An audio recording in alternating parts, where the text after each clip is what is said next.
ओम नमो भगवते वासुदेवाय। स्वागत है आपका मेरे चैनल द रिलीजियस लाइफ में।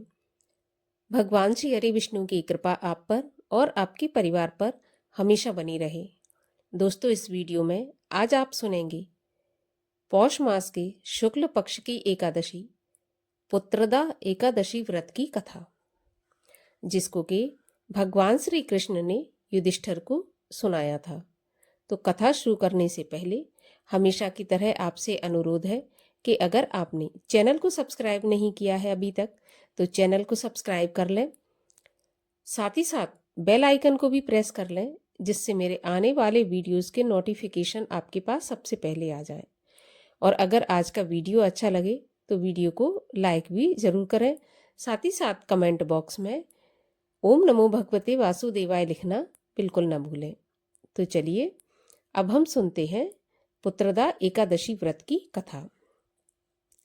युधिष्ठिर बोले, हे श्री कृष्ण, कृपा करके पौष मास के शुक्ल पक्ष की एकादशी का महात्म्य बतलाइए। उसका क्या नाम है, उसे करने की क्या विधि है, उसमें किस देवता का पूजन किया जाता है। भगवान श्री कृष्ण बोले, हे राजन, पौष मास के शुक्ल पक्ष की जो एकादशी है उसका नाम पुत्रदा है। पुत्रदा एकादशी को नाम मंत्रों का उच्चारण करके फलों के द्वारा श्री हरि का पूजन करें। नारियल के फल, सुपारी, बिजौरा नींबू, जमीरा नींबू, अनार, सुंदर आंवला, लौंग, बेर तथा आम के फलों से देवेश्वर श्री हरि की पूजा करनी चाहिए। इसी प्रकार धूप दीप से भी भगवान की अर्चना करें। पुत्रदा एकादशी को विशेष रूप से दीपदान करने का विधान बताया गया है। रात को वैष्णव पुरुषों के साथ जागरण करना चाहिए। जागरण करने वाले को जिस फल की प्राप्ति होती है वह हजारों वर्ष तक तपस्या करने से भी नहीं मिलती। यह सब पापों को हरने वाली उत्तम तिथि है। चराचर जगत सहित समस्त त्रिलोकी में इससे बढ़कर दूसरी कोई तिथि नहीं है। समस्त कामनाओं तथा सिद्धियों के दाता भगवान नारायण इस तिथि के अधिदेवता हैं। पूर्व काल की बात है, भद्रावतीपुरी में राजा सुकेतुमान राज्य करते थे। उनकी रानी का नाम चंपा था। राजा को बहुत समय तक कोई वंशधर पुत्र नहीं हुआ। इसके लिए दोनों पति पत्नी सदा चिंता और शोक में डूबे रहते थे। राजा के पित्र उनके दिए हुए जल को शोकोच्छ्वास से गर्म करके पीते थे। राजा के बाद और कोई ऐसा नहीं दिखाई देता जो हम लोगों का तर्पण करेगा। यह सोच सोचकर पितृ दुखी रहते थे। एक दिन राजा घोड़े पर सवार हो घने वन में चले गए।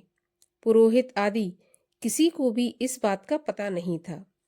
मृग और पक्षियों से सेवित उस सघन कानन में राजा भ्रमण करने लगे।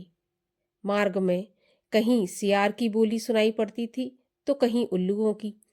जहां तहां भालू और मृग दृष्टिगोचर हो रहे थे।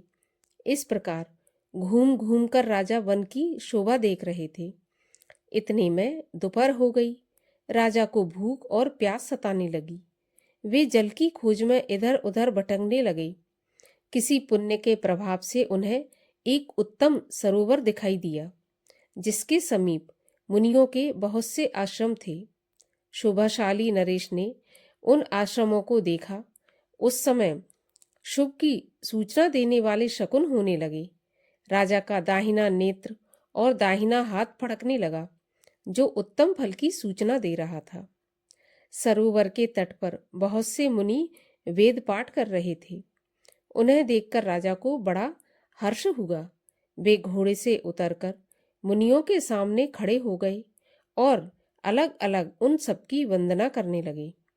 वे मुनि उत्तम व्रत का पालन करने वाले थे। जब राजा ने हाथ जोड़कर बार बार दंडवत किया, तब मुनि बोले, हे राजन, हम लोग तुम पर प्रसन्न हैं। राजा बोले, आप लोग कौन हैं? आपके नाम क्या हैं? तथा आप यहाँ किस लिए इकट्ठे हुए हैं? कृपया यह सब बताइए। तब मुनि बोले, राजन, हम लोग विश्वदेव हैं, यहाँ स्नान के लिए आए हैं। माघ का मास निकट आया है। आज से 5वें दिन माघ का स्नान शुरू हो जाएगा। आज ही पुत्रदा नाम की एकादशी भी है, जो व्रत करने वाले मनुष्यों को पुत्र प्रदान करती है। राजा ने कहा, विश्वदेवगण, यदि आप लोग प्रसन्न हैं तो मुझे पुत्र दीजिए।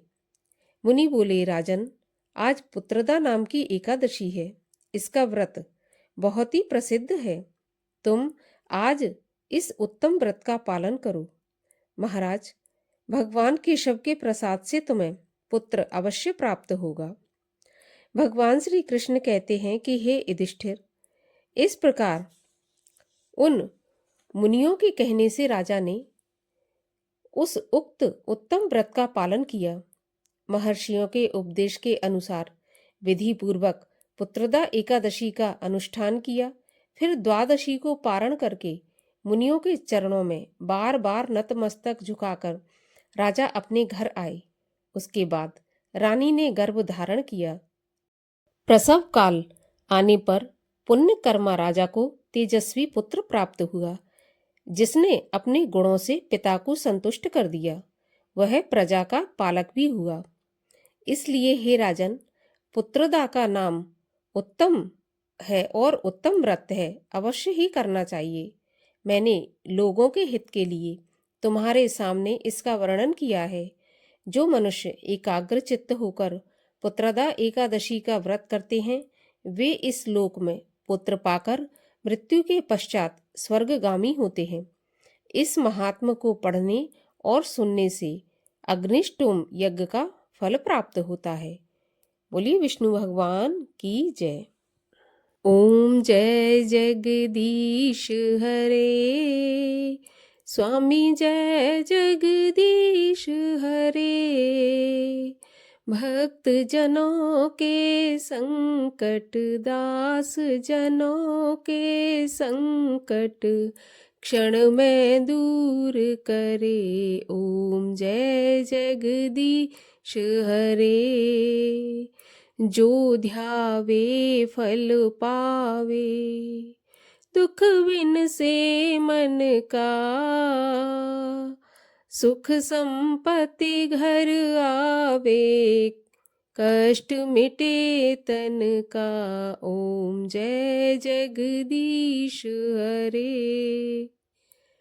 तुम पूर्ण परमात्मा, तुम अंतर्यामी, पार ब्रह्म परमेश्वर, तुम सबके स्वामी। ओम जय जगदीश हरे। तुम हो एक अगोचर, सबके प्राणपति। किस विध मिलूं दयामय, तुमको मैं कुमति। ओम जय जगदीश हरे। दीन बंधु दुख हरता, तुम रक्षक मेरे। अपने हाथ उठाओ, द्वार पड़ा तेरे। ओम जय जगदीश हरे। तुम करुणा के सागर, तुम पालन करता। मैं मूरख खल कामी, मैं सेवक तुम स्वामी। कृपा करो भरता। ओम जय जगदीश हरे। तन मन धन सुख संपत, सब कुछ है तेरा। तेरा तुझको अर्पण, क्या लागे मेरा। ओम जय जगदीश हरे।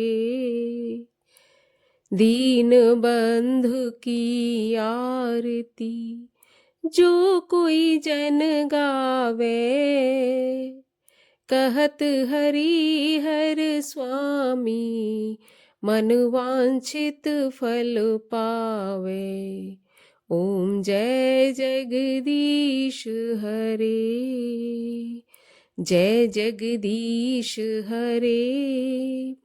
स्वामी जय जगदीश हरे, भक्त जनों के संकट, दास जनों के संकट क्षण में दूर करे। ओम जय जगदीश हरे। बोलिए विष्णु भगवान की जय।